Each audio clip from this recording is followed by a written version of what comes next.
আসসালামু আলাইকুম। সৌদি আরব আসতেছেন আসেন, সমস্যা নাই। কিন্তু একটা কথা কি, দালালের কথা বিশ্বাস কইরা সৌদি আরব আইসেন না।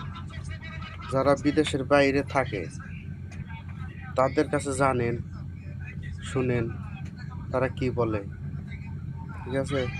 তাদের বিশ্বাস করেন।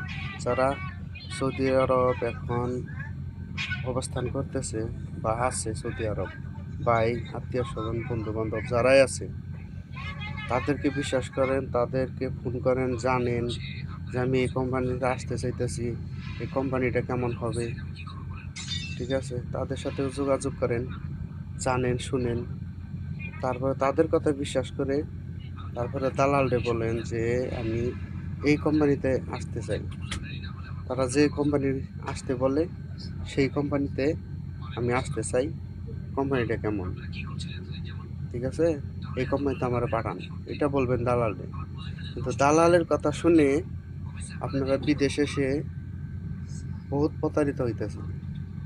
আর বর্তমান অবস্থা, ঠিক আছে, সৌদি আরব আসেন, কিন্তু যাই না শুই না ভালোভাবে, ঠিক আছে? একবার ছেড়ে 10 বার জানেন, যাচাই করেন, তারপরে আসেন বিদেশ। কোনো সমস্যা নাই।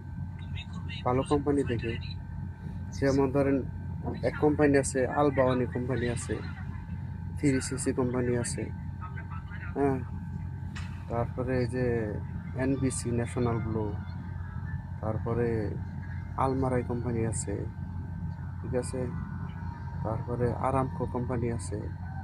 এইসব কোম্পানি দেখে ভালোভাবে বড় কোম্পানিতে আসেন দীর্ঘদিন থাকার জন্য। কারণ আমরা আসি এখানে অনেক দিন, অনেক টাকা দিয়ে আসি, ঠিক আছে?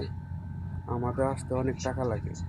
এই টাকাটি আমাদের উঠাইতে অনেক টাইম লেগে যায়, ঠিক আছে?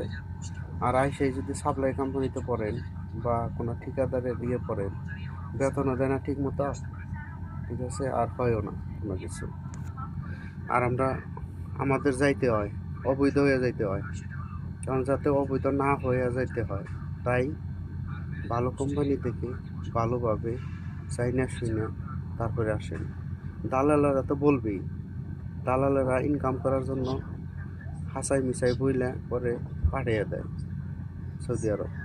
তারপরে এখানে আইসা অনেক হ্যাস্ত অনেক সমস্যা, টাকা দিতে পারে না বাড়িতে, নানান ধরনের মানসিক টেনশন, মানসিক চাপ, ঠিক আছে? এগুলোর মধ্যে পড়েন এসে। ভালোভাবে দেখে আসবেন। আসসালামু আলাইকুম।